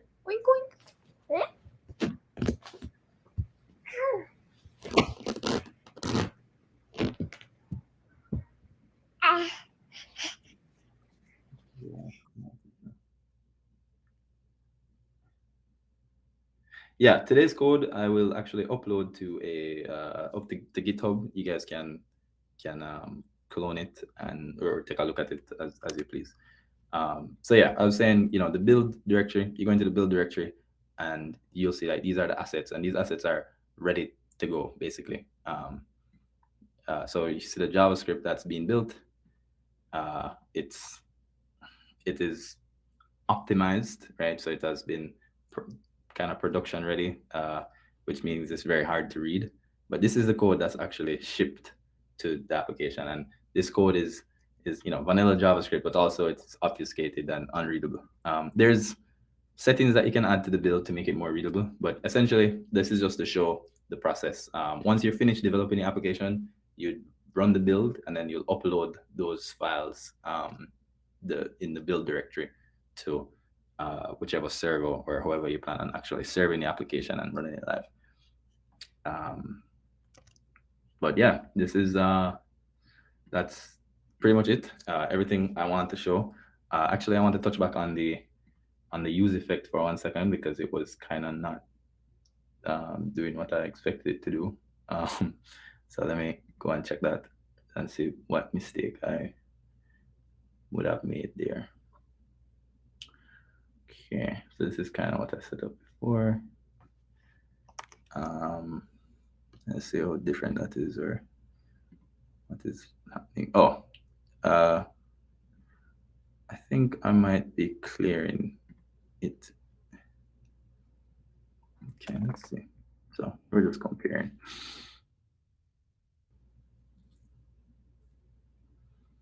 Okay, let's use this and see.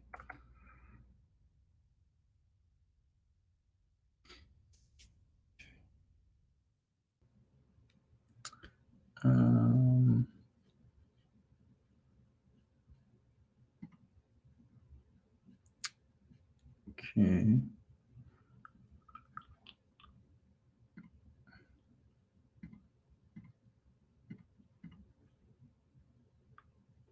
Okay, so yeah, I don't really sure why that's not working the way I expected, but let's got a local storage key.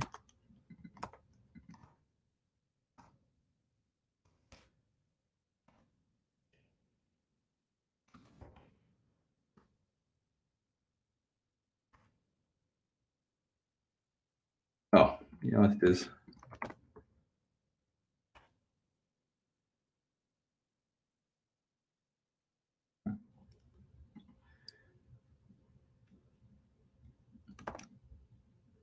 Let me just debug a little bit. Storage. So the local storage here is being reset. I think this might be done from React itself.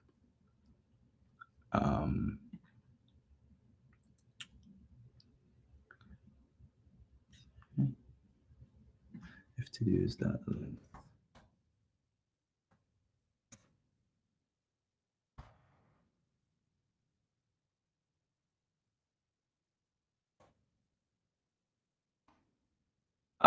Okay. No, it works. Okay, got it. So yeah, what had happened here is I was checking if to-dos was truthy or not, but I need to check whether the length is 0 or not. So basically this is saying, and let me just run this over again because I guess I kind of stumbled on this part. And I'm doing this to show how useEffect is used.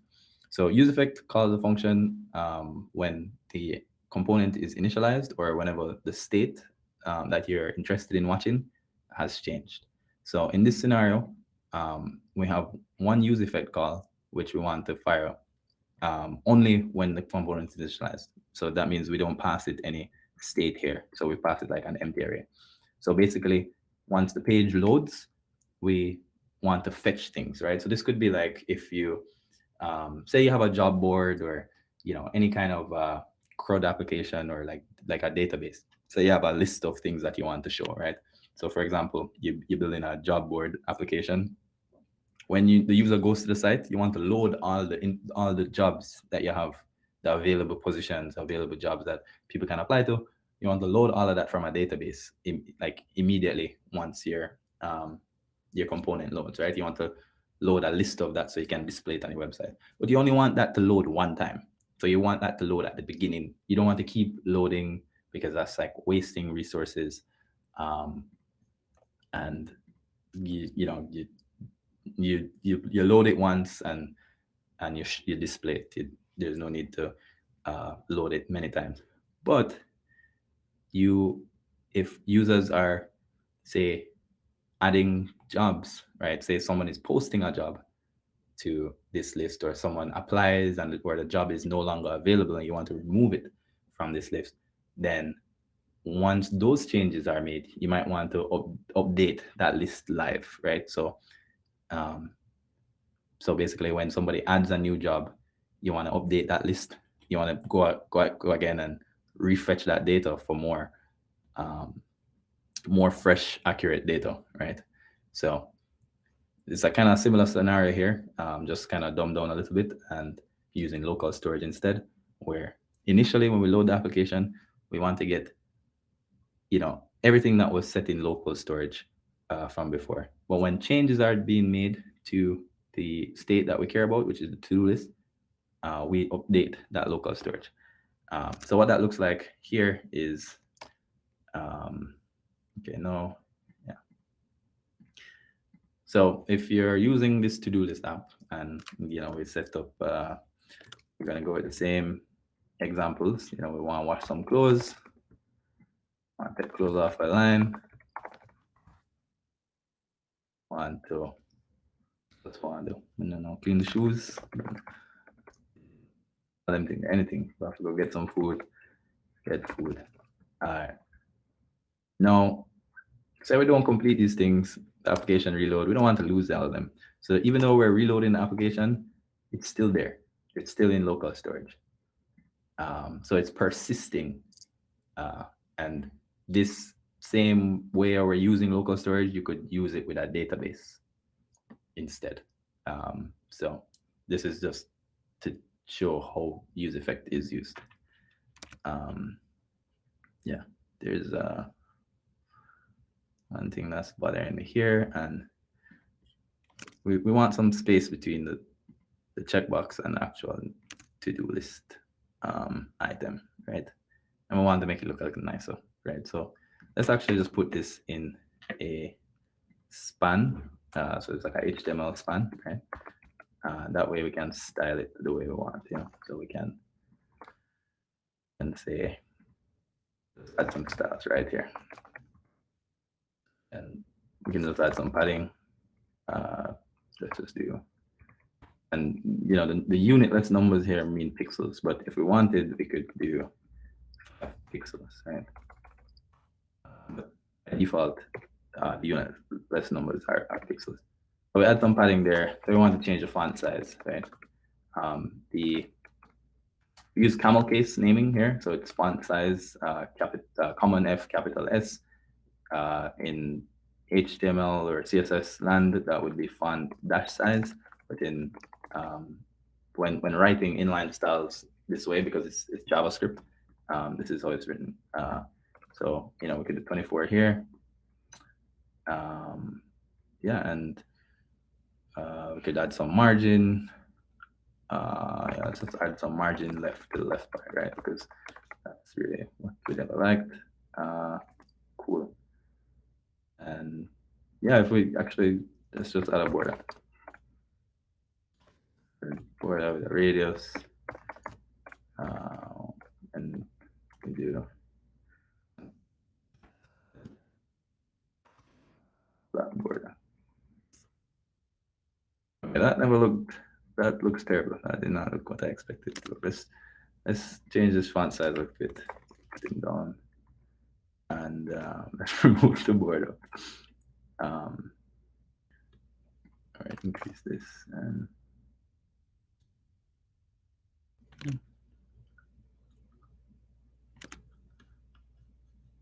yeah, but this tutorial is not about aesthetics or styling application, so I'll just file in my head here and not try and style it, but we'll add some padding.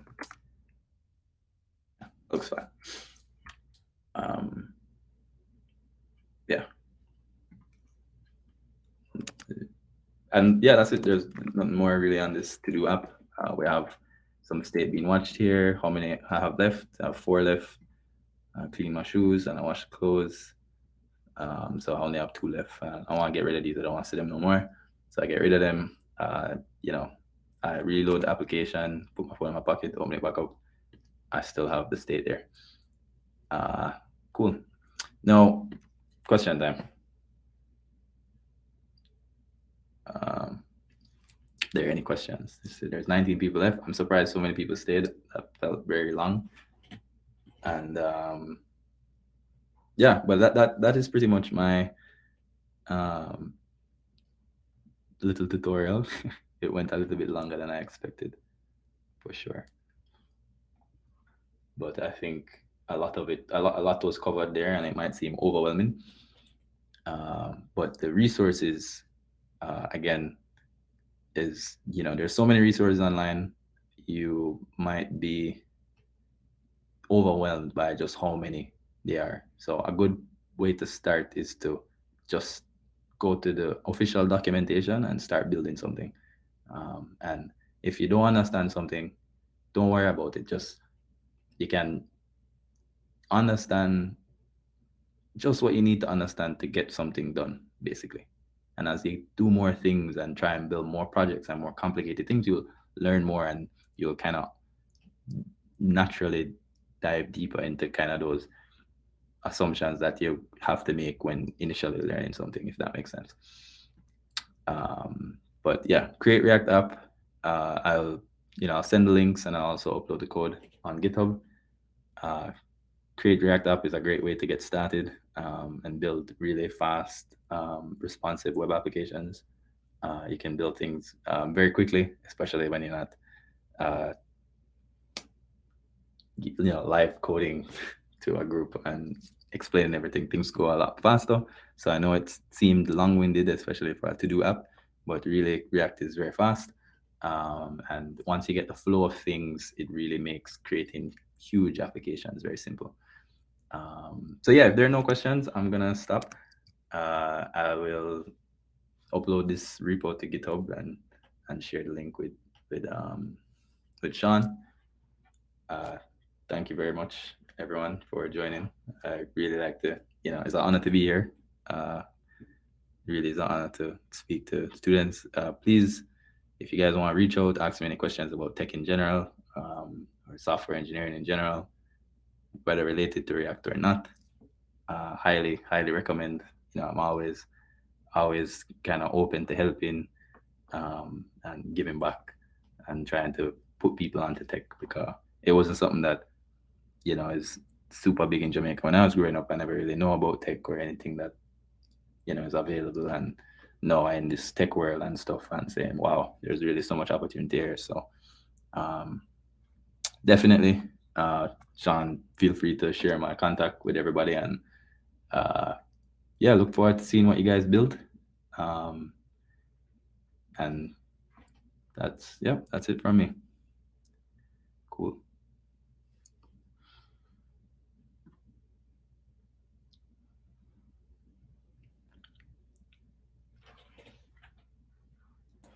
All right. Thank you for that. Thank you for that.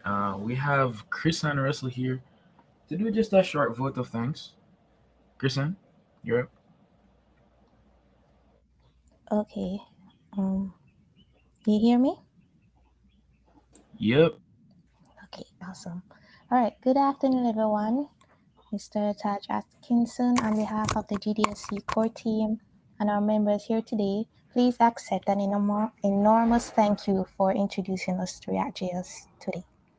It was time well spent, and from which we learned a great deal of how to use this library in creating our own websites, something I imagine many of us will be putting to good use as soon as this meeting ends.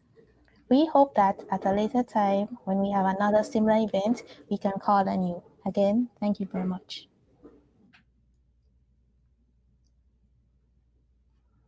Thank you. Respect, everybody. Cool. Okay. All right. Thank you. Thank you again. With that, we can conclude our meeting. Thank you, everyone, for joining us. It was a pleasure having you all. Thank you for sticking around. Thank you, everyone. Really appreciate the visit today, and hope to see you at our next meeting.